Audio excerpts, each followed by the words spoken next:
What's happening? Welcome into the Matt Bernier Show, part of the In the Money Media Network. My name is Matt Bernier. You can follow me on Twitter at Bernier_Matt. Today is Monday, May the 10th, 2021. This is episode 65 of the show. However you listen to this thing, thank you for doing so. Many ways to find the podcast. If you're someone who listens audio only, you have Apple Podcasts, Spotify, SoundCloud, InTheMoneyPodcast.com, among other spots. If you're someone who watches along over on YouTube, all you need to do, search bar Matt Bernier Show. You'll get this episode along with the 64 prior. This week, the intention was to have some listener and viewer questions, a little Q&A going back and forth. I did receive a few of those submissions. Trish Smith, I know, was involved. Peter Appleby was involved, among a couple others. And if you want to be involved, send me some sort of a question or even a little clip over to bernier.matt89@gmail.com. But unfortunately, for obvious reasons, I'm going to sort of punt on that. This week's show is going to be very, very brief. I'm going to keep it to about 15 or 20 minutes because the Preakness is coming up on Saturday afternoon. I'm going to assume the Derby winner, Medina Spirit, is going to be running, but that's not concrete at this moment. Unless you... I don't know how you would have missed it, but we all know at this point that Medina Spirit tested positive for a medication violation following the Kentucky Derby 2 Saturdays ago. And now, there are a number of things going on here. Bob Baffert is very adamant that the horse has never been administered this medication. It's a corticosteroid. I'm not going to sit here and try to speculate what it does or doesn't do. I'm not a vet. Never have been, never will be. Never going to try to play one on TV. It's one of those things where I couldn't tell you what any of these medications do. I know they're supposed to be just for therapeutic things, and I have no reason to believe otherwise. But at the same time, I'm not going to sit here and say with sort of, vehemently say one way or the other, this does this does that. I have no idea. So I'm not going to bother. What I do know is this was something that the horse was not allowed to have in his system, and he had it in there.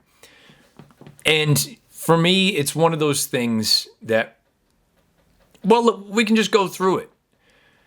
For someone of this stature to have this happen for the 4th time in a little more than a calendar year, it becomes less and less, it becomes more and more difficult for me to believe that it's just total chance.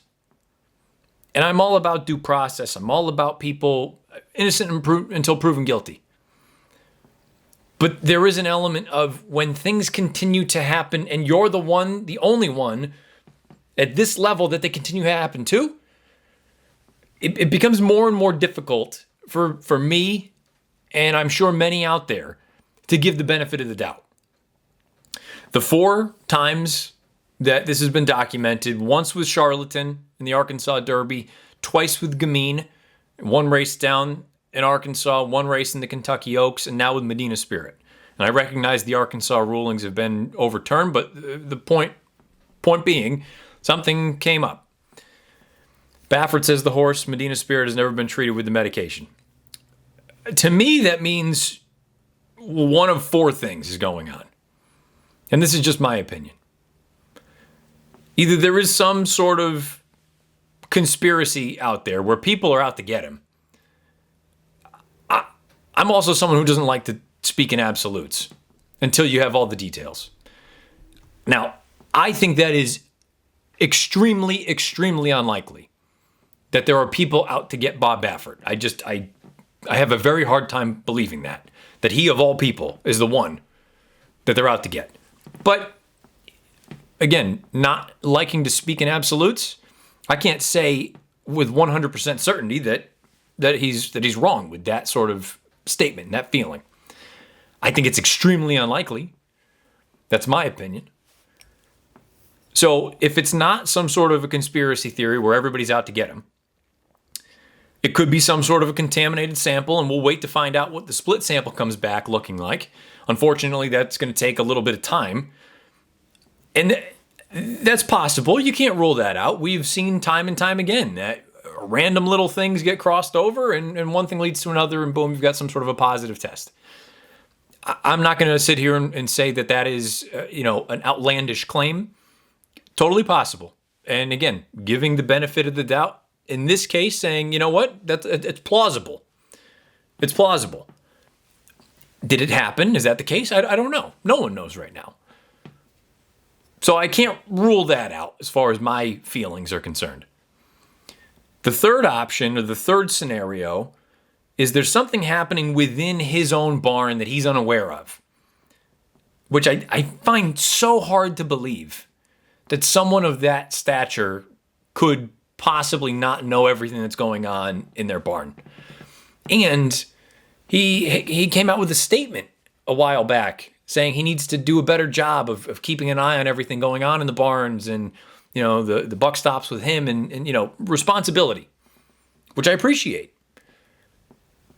But if there is something happening within the barn that he is unaware of, that's almost as bad as the worst case scenario, because that's just negligence. You're totally unaware of what's happening under your care. Your name is out there. To not know if there is something happening within your own barn, your workplace, that's pretty damning. I think it's unlikely that that's the case. So those are three scenarios, and then the fourth scenario is that there's something else going on. And what that is, I don't know, but basically the argument that we don't know what's going on is BS. And I think that's a possibility. So you can't rule out any of those four scenarios. At least I can't. I'm not going to sit here and say definitively that one of these things is true. But to me, those are the four scenarios that present themselves here. Either people are out to get him. I think extremely unlikely, but I suppose possible. There's some sort of a contaminated sample. Plausible. Can't rule it out. Wouldn't be the first time it's happened. There's something going on within his own barn that he doesn't know about. That I find extremely difficult to believe. Or there's something else going on. I believe in due process, believe in innocent until proven guilty. And I mean, really, if you peel it back from a human element, if he's getting screwed, and there are people out there that they're just saying take him down at all costs, I mean, that's not a position anyone deserves to be in. I mean, that would be just an unbelievable layer to this entire thing. And when I say unbelievable, I don't literally mean unbelievable. It would just be such a shocking piece that there was some sort of an underground movement to say, you know what, he's the guy, we need him out of here. He's winning too much, or whatever the case may be. But at the same time, anyone with half a nut in their head, you have to acknowledge that there's one individual that this continues to happen to. Why is that? Why is it that one person? It's not these other big names. And look, other people have had overages in the past. Don't get me wrong here. This to me is not necessarily a Bob Baffert thing. I'll get into that in a minute. But the first time, okay, maybe something happened. We've heard different pieces. And by the way, I didn't even mention Justify, who had his own issues. First time, okay, things happen. Second time, well, again, things happen, but strange that now it's happened twice. The third time, now we get a little bit of a trend. And again, it could certainly be just bad luck. But now we have mounting possibilities or mounting things going against. And then a fourth one, not including Justify or any of the other things that have happened in the past, it becomes more and more difficult to sit here as a fan, as someone who works in the business, as someone who gambles on these events and say, what the hell's going on here? Something's not right.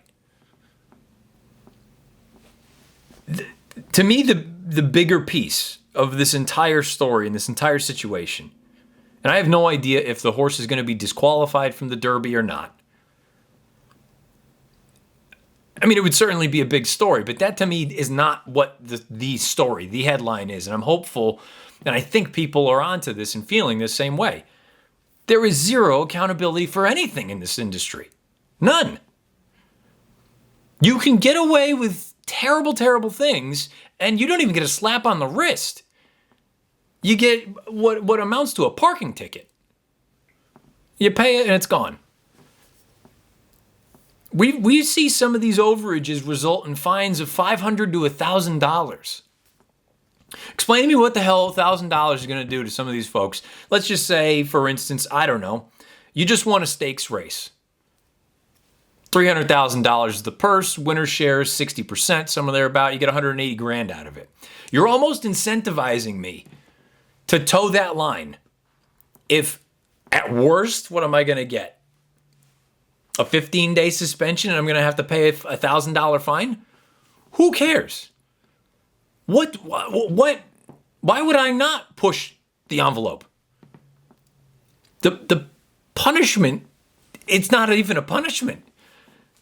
It's not even timeout for a little kid. There's no reason for these folks to not push it to the absolute limit, and in some cases over the limit. Because the punishments there's no detractor to it. Think about that. And I'm saying a $300,000 race. Forget about a $3 million race. What difference does it make to me if you take $1,000 and I just won?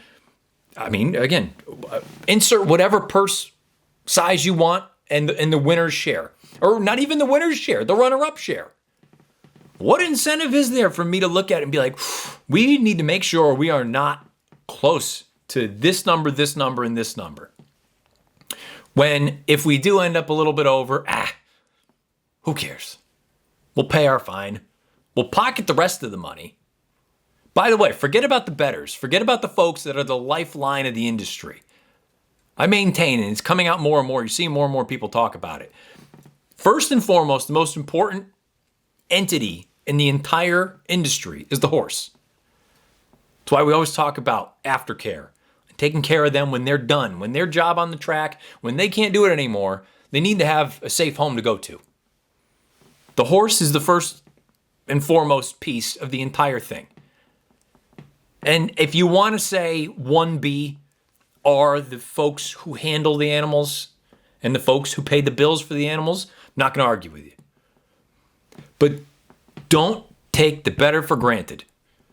Because without the better, these purses don't look the way that they do. And I can even take it a step farther than that and say, forget about the horse racing better. So many of these different establishments are connected to casinos and they get subsidies from slot machines, which are funded by gamblers. Don't piss on the gambler, because without them, you have nothing. So you take all this into consideration. Well, the penalties aren't stiff enough. I mean, just think about this for a minute. And I'm not, this is just sort of the tip, the perhaps the tipping point. But the point is, and don't get me wrong, I'm not saying the medication overage for Medina Spirit was a steroid or sort of your air quotes traditional use of the term when I compare it to Major League Baseball. Major League Baseball had a steroid issue. They had a problem. All their guys looked like they had just got done at Muscle Beach at Gold's Gym, and they were hitting 500-foot home runs on the reg.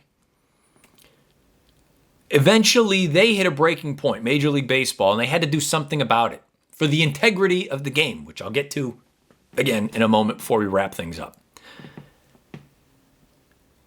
The punishments for people abusing steroids. Now let's think about this. Put this into perspective and compare it to what we were talking about with horse racing, where I was just talking about $500 to $1,000 for a fine. You get a 15-day suspension. They cut it down to 7, whatever it may be. And I recognize there have been instances where the fines are larger than that, but they're not anything substantial.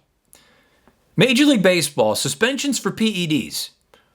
The first positive test results in a 50-game suspension without pay. Now, for those of you that don't pay attention to baseball, there's 162 games in a Major League Baseball season. So you're dealing with almost a third of the season without pay. You're gone. That's it.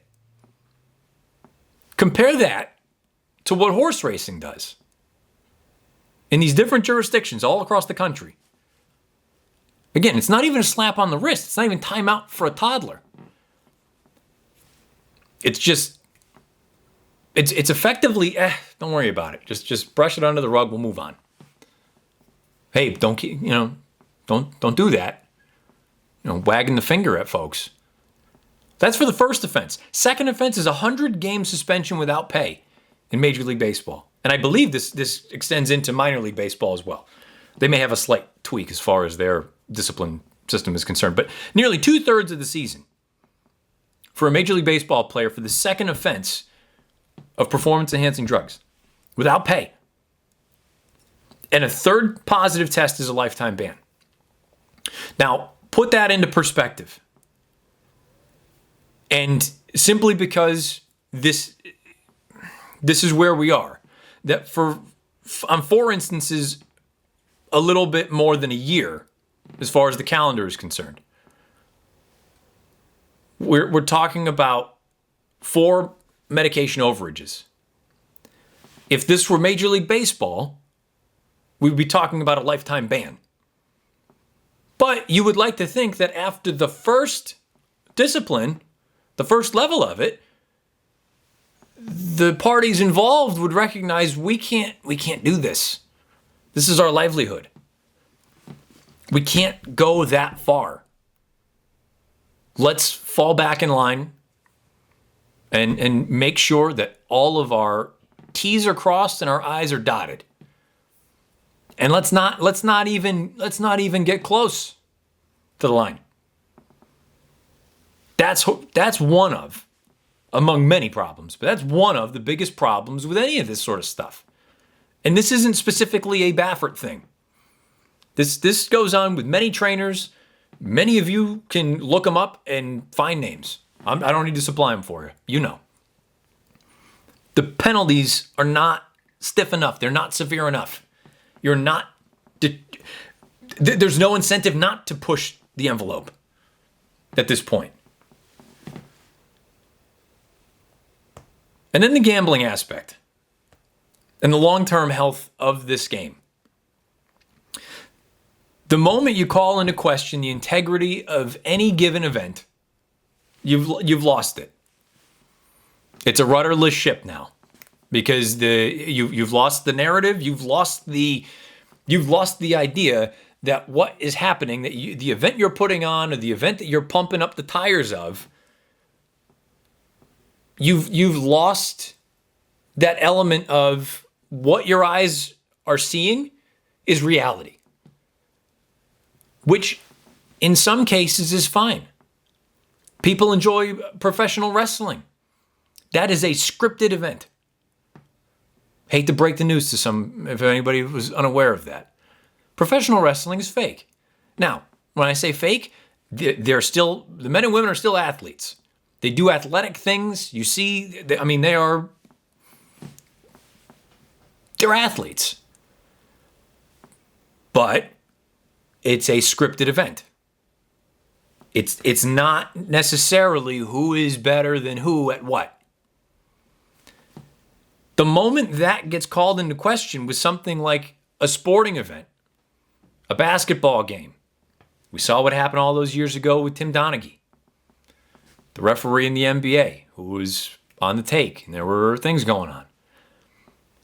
The minute you call into question the validity of an event is the minute people stop trusting you. With this, on the biggest stage, quite literally the biggest stage, doesn't get any bigger than the Kentucky Derby. I can't sit there and tell someone, my phone's been going nuts for the past, what is it now, 36 hours? Maybe a little more than that. If I can't sit there with a straight face and say, for certain I know nothing's going on, that doesn't seem like a problem. That doesn't seem like a problem to anybody. That I can't definitively sit there and say nothing, there's no funny business. And then they come back to me and go, why am I betting on this? And what is my answer? I don't know. I don't know. You see how this becomes a problem? And you can take steps to make this not be a problem. And I know I've had people, send me messages saying, HISA or HISA, however you want to pronounce it, in 2022, da-da-da-da. Guys, this is not something that happened overnight. This has been going on for years. And people have just turned their head. Out of sight, out of mind. The perception that an event is not on the level. If that's the case, and again, at the biggest stage, the largest event that we have, you're screwed. You lose the faith that what you're seeing is genuinely who's the best,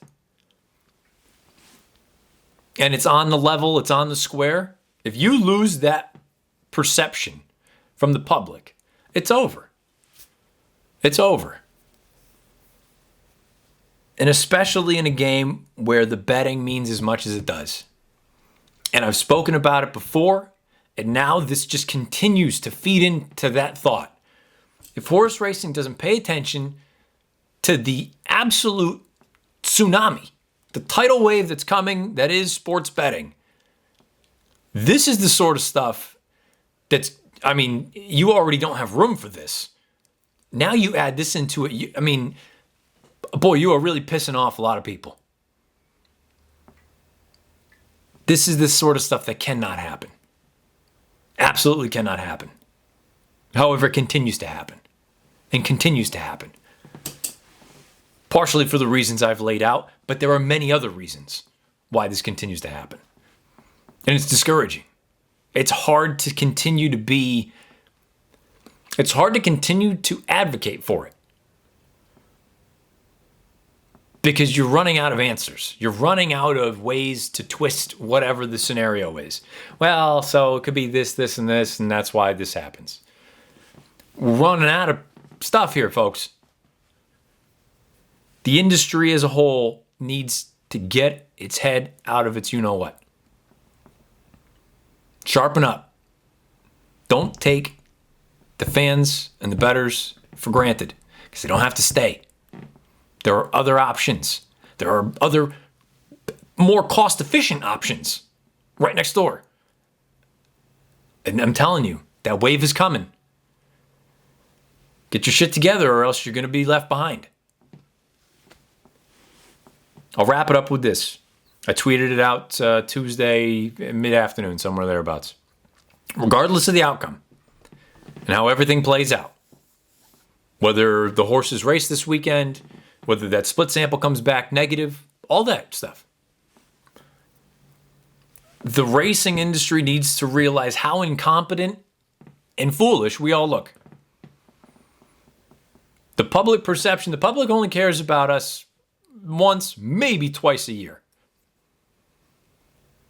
And we look like we can't keep our own house in order. It's embarrassing. Stop ignoring things. Start fixing stuff. Don't wait for other things to happen and say, oh, well, this is in the pipeline, this is coming. No, you don't have time for that. What part of this don't the decision makers understand?